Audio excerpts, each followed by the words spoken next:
Early Ninjago is flawed. It's super duper flawed. I've already made this point clear in my last two retrospectives for seasons 1 and 2, but sometimes the writing in earlier Masters of Spinjitzu either misses a ton of potential opportunity or doesn't really follow a logical story structure that leads to a satisfying season.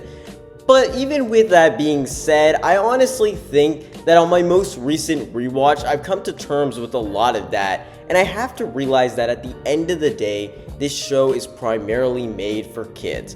And my enjoyment has still derived from the great writing that does exist in this show, because it is there even in these earlier seasons. There were so many fantastic pieces of writing, individual episodes, and even entire season story arcs that are super well done, even if smaller parts of them don't really fit together to create the best overarching story, just because of the limitations of the show.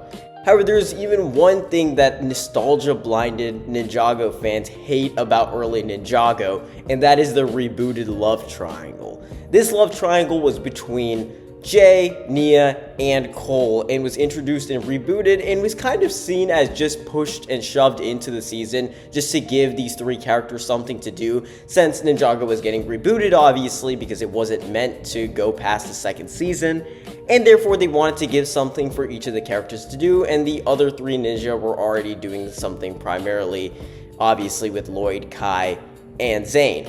But then with these three ninja, they decided that they were going to have a little bit of a story arc on their own, and they were like, oh, you know what, we've got two guys, we've got a girl, we might as well wrap them up in a love triangle. Now, the reason a lot of people hated this was because of Nia and Jay's pre-existing quote-unquote relationship, and the fact that Nia being paired with Cole made absolutely no sense and was not built up to in any prior way.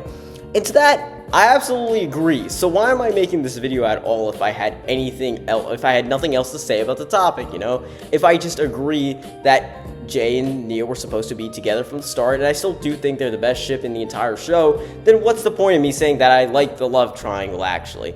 And that's because I really like what they did with it. Even though this is a really annoying piece of writing, and it's a very, very annoying trope that they kind of just shoved into the actual Rebooted storyline, not only do I not mind it that much in Rebooted itself, and I think its actual involvement in the story is a little bit overblown. It's actually quite a small part of Rebooted, and I don't actually find it to be that annoying from a plot standpoint. It actually leads to some kind of decently fun moments, like Nia deciding which wire to cut in the junkyard scene of episode 4. Like, that's kind of some fun stuff that I do enjoy seeing. It's a little bit of banter between the characters, and it doesn't really infuriate me like a lot of other people.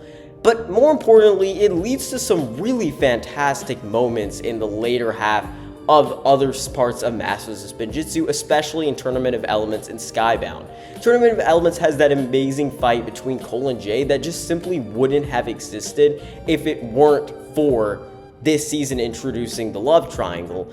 And yes, you might say that this scene only exists, the fight between Jay and Cole only exists because of what that set up, but I do like that it shows that Cole and Jay are putting aside their differences, and it kind of trivializes the entire idea of Jay and Nia's relationship, which I like a lot, especially when you consider that's what this whole love triangle is about, in my opinion. But those are just my thoughts. I know this is a bit rambly compared to some of my other ones, but I'm just trying to get it out because it's almost the end of the year and I want to get videos out. But thank you all so much for watching anyways, and let me know your thoughts on the rebooted love triangle in the comments down below. That's all for this one. I'll see you in the next one.